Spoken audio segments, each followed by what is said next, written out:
Untuk selanjutnya, saya akan persilakan pembicara selanjutnya, yaitu intervensi vaskular bidang keganasan, yaitu Dr. Prima Karisma Hayuningrat. Beliau adalah bedah TKV dari Rumah Sakit Muwardi Solo, Fakultas Kedokteran. Beliau lulus di Universitas Erlangga tahun 2017. Saat ini beliau aktif menjadi dosen sekaligus dokter di Kota Surakarta.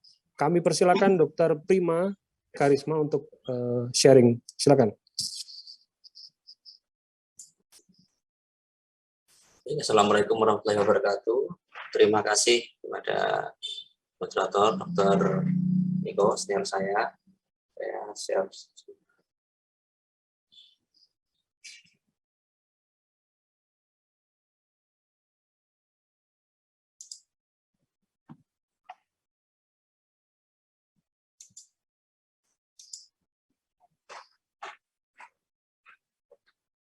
Baik, pada kesempatan ini saya akan menyampaikan tentang bagaimanakah peran endovaskuler pada kasus-kasus keganasan. Jadi ketika kita menangani keganasan, itu adalah hal yang multimodalitas. Dari mulai paliatif, kuratif, bedah maupun non-bedah. Nah, pada kesempatan ini saya ingin mencoba mengupas sedikit tentang bagaimana peran endovaskuler dalam keganasan. Ada dua fokus hal yang akan kami sampaikan. Yang pertama adalah tentang embolisasi dan juga dengan penggunaan stent. Nah, apa itu embolisasi? Jadi embolisasi itu adalah suatu prosedur dengan memasukkan suatu substansi, baik itu obat ataupun mechanical device, di mana tujuannya itu adalah untuk memblok atau mengurangi aliran darah yang masuk ke dalam tumor misalkan, atau kelainan. Di mana tujuan utamanya adalah membuat bagian yang hipervaskularisasi itu menjadi hipo, atau bahkan mungkin tidak ada vaskularisasinya sama sekali. Di mana tujuannya pada embolisasi ini bisa diterapkan pada kasus-kasus kanker ataupun malformasi vaskuler ataupun kasus-kasus perdarahan. Nah, secara spesifik pada kasus malignancy, pada kasus keganasan, apa saja yang bisa kita manfaatkan dari endovaskuler, dari embolisasi ini? Yang pertama itu sebagai bridging prosedur, sebagai prosedur perantara jembatan, dengan apa? Dengan harapan ketika kita blok arterinya, itu ukurannya akan mengecil, sehingga memudahkan kita untuk melakukan operasi. Pada kasus-kasus yang bisa dilakukan operasi, misalnya tumornya terlalu besar, kita lakukan embolisasi sehingga ukurannya mengecil, sehingga kita bisa lakukan pembedahan. Kemudian kasus lain itu kasus yang lain, misalkan untuk kontrol bleeding, kita sering dikonsulkan di Solo, itu dikonsulkan oleh teman-teman sejawat THT, kasus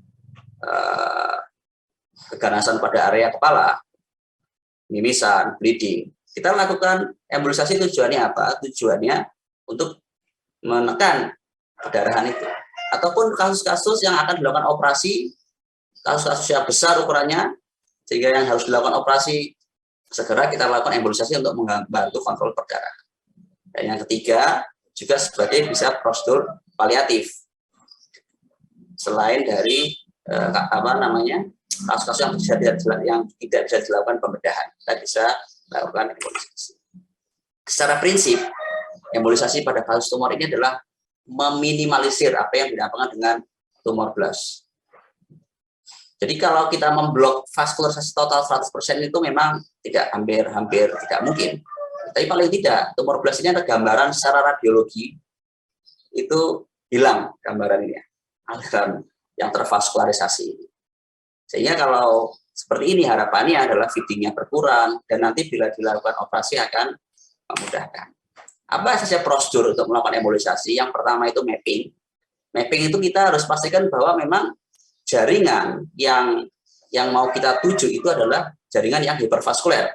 Karena kasus yang dia tidak ada flow, aliran ke target organ, itu tidak terlalu efisien atau terlalu efektif untuk dilakukan embolisasi. Kemudian kita targetnya itu apakah kita selektif, kita lokasi tertentu saja, misalkan pada ginjal, area upper pole-nya saja, atau lower pole-nya saja, atau memang seluruhnya. yang kita lakukan embolisasi. Kemudian prosedur pembuntuan atau blockingnya baru kita evaluasi. Ini adalah contoh mapping.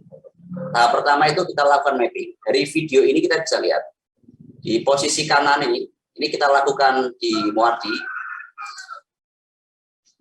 Setelah kita lakukan DSA, kita lihat gambaran tumor di ginjal kanan. Kita bisa lihat, oh kita perkirakan ukuran arterinya, feedingnya, ukuran besarnya. Pada beberapa kasus yang dikonsulkan dari urologi terutama ke kita, tumornya itu sedemikian besar. Karena begitu besarnya, itu arteri renalisnya tertekuk. Sehingga ketika dimasukkan kontras itu tidak kelihatan. Pada kasus seperti ini kita akan kesulitan untuk melakukan embolisasi. Tapi pada kasus ini dia ideal karena feedingnya terlihat, gambaran tumornya pun terlihat. Jadi kita mapping terlebih dahulu. Sehingga kita rencanakan apakah nanti pakai apa, mana yang kita tembak, mana yang kita embolisasi. Setelah kita mapping, kita target. Kita targeting, kita masukkan kateter vertebra, kemudian mikrokateter. Apakah kita mau memblok arteri renalisnya total atau kita selektif? Misalkan urologi konsul untuk dilakukan radikal nefrektomi. Lebih tepat adalah arteri renalis. Tapi pada kasus ini arteri renalisnya besar, sehingga kalau kita lakukan embolan dengan agen embolan ataupun dengan koil itu agak sulit. Sehingga kita masukkan sampai ke pembuluh darah vaskuler yang memungkinkan untuk dilakukan embolisasi. Tapi kalau urologi menginginkan partial nefrektomi, kita lakukan secara selektif dengan mikrokateter. Jadi kita targeting dulu, baru kita lakukan prosedur embolisasinya. Pada video ini saya menggunakan seperti tadi sama mungkin yang disampaikan oleh Dr. Derajat, menggunakan PVA dengan ileostip combine. Kita lakukan pelan-pelan dengan menggunakan mikrokateter. Kenapa menggunakan mikrokateter? Supaya tidak ada aliran balik. Tidak ada aliran balik ke pembuluh utama. Nah, kita bisa lihat ini adalah kontras yang embolan yang dicampur dengan kontras kemudian dimasukkan ke dalam vaskulernya. Kita bisa lihat mulai tertutup area-area vaskulernya. Nah, kemudian kita evaluasi setelah dilakukan embolisasi. Ini adalah hasil setelah dilakukan embolisasi. Setelah prosedur embolisasi dilakukan, kita semprotkan kontras. Nah, kita bisa lihat tidak ada aliran yang mengisi dari tumor ginjalnya ini. Kita bisa lihat. Kalau kita bandingkan dengan yang pertama tadi, kan kelihatan sekali alirannya, feedingnya mewarnai dari renal. Ini adalah pasca dilakukan embolisasi. Nah, pada fase ini harus dalam waktu beberapa hari sampai 1-2 minggu harus dilakukan nefrektomi. Selain embolisasi, selain menggunakan agen embolan atau drugs, substansi obat, kita juga bisa melakukan dengan vascular plug. Sama prosesnya, kita mapping, kemudian kita pasang vascular plug. Vascular plug itu mudah, efisien, tapi memiliki satu kekurangan, yaitu mahal memang. Memang mahal karena dia menggunakan benda asing di sini. Kemudian kekurangan dari vascular plug adalah bila pada kasus-kasus yang selektif, ukurannya tidak terlalu pas, ataupun pada vaskular yang terlalu besar seperti tadi, itu tidak efisien. Tapi apabila bisa suitable kasusnya untuk digunakan vascular plug, itu akan memudahkan sekali untuk kita. Dan hasilnya pun baik. Kalau kita bisa lihat di sini post embolisasi juga di gambaran pre-embolisasi kita lakukan mapping, kemudian kita pasang amplasar vascular plug-nya. Kalau BPJS hampir pasti tidak ditanggung, mungkin harus ada share-nya. Setelah dilakukan embolisasi dengan amplasar, kita evaluasi tidak mengisi dari area tumornya. Ini beberapa kasus di Solo juga yang sudah kita lakukan. Kita bisa lihat di kiri ini adalah pre-embolisasi, telah dilakukan mapping. Kita lihat bagaimana vaskularisasinya menyelimuti tumor ini. Jadi kalau urologi mengkonsultasi kita embolisasi, mereka operasi itu mereka senang.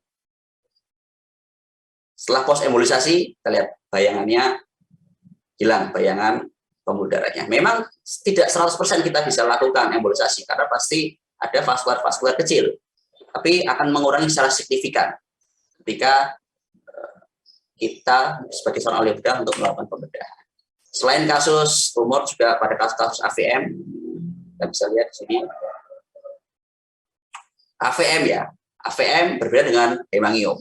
Pada AVM itu ada flow yang masuk ke dalam area targetnya, sehingga embolan itu akan menjadi efisien. Ini kasus lain, wanita 20 tahun dengan CA tiroid yang masuk ke dalam hepatosternal. Setelah kita melakukan embolisasi 2 minggu, 3 minggu, kita lakukan fast tiroidectomy. Ukurannya mengecil dari yang sebelumnya besar, sehingga kalau kita, ya bisa saja kita lakukan sterotomi, tapi setelah embolisasi ukurannya mengecil, sehingga memudahkan kita cukup dengan teraposkopi saja.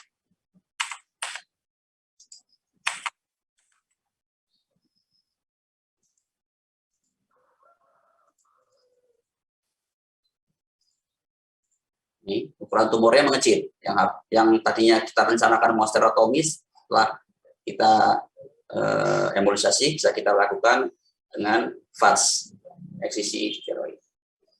Nah, apa saja partikel atau material yang bisa digunakan? PVA, ada gel foam, atau meredakannya yang bisa kita pakai itu heliostik, atau menggunakan vascular plug. Yang paling umum kita lakukan yaitu PVA. PVA ini adalah agen embolan, di mana keuntungannya adalah dia ukurannya kecil, jadi bisa masuk sampai ke vascular bed, ke vascular yang paling kecil. Tapi keuntungannya adalah dia bertahan. Kalau dia digunakan sendirian itu hanya bertahan sebentar saja, nanti dia akan terabsorpsi. Nah, biasanya kita kombinasi dengan ini gel foam, silan agen. Jadi setelah dimasukkan PVA tadi, PVA dicampur dengan air NaCl, masuk ke dalam vascular bednya, kemudian kita tutup dengan heliostik. Ini bisa bertahan 4-6 minggu. Walaupun kami merekomendasikan berdasarkan pengalaman kami bahwa 2-3 minggu itu harus dilakukan tindakan. Ini adalah model vascular plug. Sebenarnya dasar pemikiran vascular plug itu sama seperti pada kasus-kasus kongenital yang dilakukan ASO atau ADO. Sekarang ini tren ada teknologi yang baru, yaitu bisa menutup vaskular untuk kasus-kasus vaskular. Sederhana, cepat, aman. Tapi tadi kekurangannya adalah harganya yang cukup mahal, dan dia hanya bisa menutup feeding utamanya saja selama tidak terlalu besar. Komplikasinya apa? Dari semua komplikasi endovaskuler pasti melibatkan prosedur angiografi itu sendiri, karena kita melakukan puncture pada lokasi puncture site-nya, bisa infeksi, bisa hematom, bisa aneurisma, dan lain-lain. Sementara secara spesifik untuk embolisasi sendiri, bisa target organnya salah. Jadi kita identifikasi harus benar. Jangan sampai kita mau masuknya ke arteri renalis, masuknya malah ke mesentrik. Hati-hati, bisa ususnya nantinya malah yang nekrosis. Atau kita mau tumor area pelvik, malah membuntu arteri pudendanya ya, terjadi. Setelah embolisasi malah impoten, wah, bahaya nanti. Yang kemudian migrasi, resikonya bisa terjadi migrasi ataupun tromboembolisme. Makanya tadi ketika melakukan embolisasi itu harus tepat targetnya dan menggunakan mikrokateter. Tujuannya apa? Jangan sampai backflow. Nah, ini kasus yang sudah kita lakukan di Muardi tahun 2021. Di pasien kita sendiri, medias tumor ada 4, AVM 6, konsultan dari urologi ada 11. Kita mulai ini sekitar akhir-akhir 2020, kita mencoba melakukan embolisasi ini. Ortopedi pun melakukan konsultan kepada kita dari kasus-kasus rhabdomyosarkom yang menurut ahli onkologi ortopedinya ini bisa dilakukan limb salvage. Dan mereka minta bantu kita untuk memblok arteri feedingnya untuk mengurangi ukurannya. Atau bahkan sampai mereka mau melakukan amputasi. Melakukan amputasi, kita bantu blok untuk vaskular sehingga mengurangi resiko perdarahan. Kemudian kasus pediatrik, bedah anak 1, kemudian onkologi, joint op biasanya tiroid retrosternal, dan beberapa kasus dari THT. Ini sudah mulai banyak lagi THT itu mengonsul ke kita karena perdarahan nasofaringnya kita lakukan belum. Nah, kasus THT ini harus hati-hati. Kenapa? Karena posisinya di kepala, pembuluh darah vaskular karotis, itu harus hati-hati karena beresiko terjadinya stroke bila embola itu sampai lepas. Dan yang terakhir, satu lagi, ini ada pengalaman saja tentang pengalaman kami tentang penggunaan stent pada kasus SVC syndrome. Jadi ada satu kasus laki-laki 47 tahun, nafasnya sesak, ada venektasia. Dari CT scanning kita bisa lihat di sini gambaran tumor di kanan atas, hemisfera kanan atas yang menekan SVC dan RA, vena cava superior dan RA. Efeknya area preloadnya terganggu. Karena preload terganggu, otomatis upper area dari tubuh kita, venanya itu akan terbendung sehingga menimbulkan venektasi, menimbulkan SVC syndrome, yang sesak, bengkak, dan lain sebagainya. Ketika kita menghadapi pasien dengan SVC syndrome, ada beberapa pilihan modalitas yang bisa kita pilih, radiasi ataupun biopsi, ataupun kita lakukan jugulo atrial bypass. Ini mungkin populer di kami di bedah torak untuk melakukan jugulo atrial bypass. Tapi sebelum kita melakukan SVC stenting, ini adalah kasus yang efektif untuk menghilangkan atau mengurangi penampakan klinis pada SVC syndrome. Tetapi memang pada kasus seperti ini, itu operasinya tidak mudah. Karena pasien umumnya sesak. Kadang anestesia juga tidak berani untuk membius. Dan kita harus melakukan sternotomi, waktunya hingga beberapa jam. Sehingga kita mulai berpikir, mencoba-coba mencari literatur, bisa tidak dilakukan SVC stent. Karena dari jurnal yang kita baca juga, dia cukup dengan bius lokal, di femoral, sama seperti prosedur endovaskular lainnya. Nah, ini adalah kasus kami di Solo.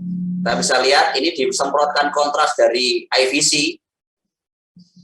IVC mengisi ke RV, ke pulmoner, ke PA kiri dan kanan, tetapi area di RA-nya terbendung. Ini akhirnya kita bisa menembus dari IVC sampai ke upper, kemudian kita coba semprotkan dari SVC ke upper venanya, kita tidak mengisi karena ada massa yang membendungnya. Kita coba lebarkan dulu dengan galon, tapi karena tumor agak sulit untuk kita melakukan lebaran dengan menggunakan galon. Nah, ini kemudian kita pasang stent di SVC-nya. Tampak alirannya mengisi mulai dari atas sampai ke bawah. Saya coba mencari-cari jurnal, memang di Cina ya, Cina dari Journal of Thoracic Surgery ada beberapa kasus yang juga dilakukan stent pada SVC untuk penanganan SVC syndrome pada kasus-kasus yang tertentu tentunya, artinya selektif, tidak semua kasus dilakukan. Pada kasus-kasus yang tumor yang besar ataupun itu memang akan beresiko menekan dari stent dari SVC. Sehingga kita kembali lagi, apa tujuan kita melakukannya? Kalau untuk merilis simptomnya, pasien kemudian lebih nyaman, sesak berkurang, mungkin setelah itu kita bisa planningkan untuk radioterapi atau kita lakukan operasi bypass. Di take home message pada prosedur saya adalah bahwa endovaskular itu merupakan prosedur yang bisa dipertimbangkan untuk sebagai salah satu modalitas dalam penanganan kasus malignansi yang kompleks pada beberapa kasus tentunya. Demikian presentasi singkat dari saya. Saya kembalikan ke Dr. Tigo sebagai moderator. Terima kasih.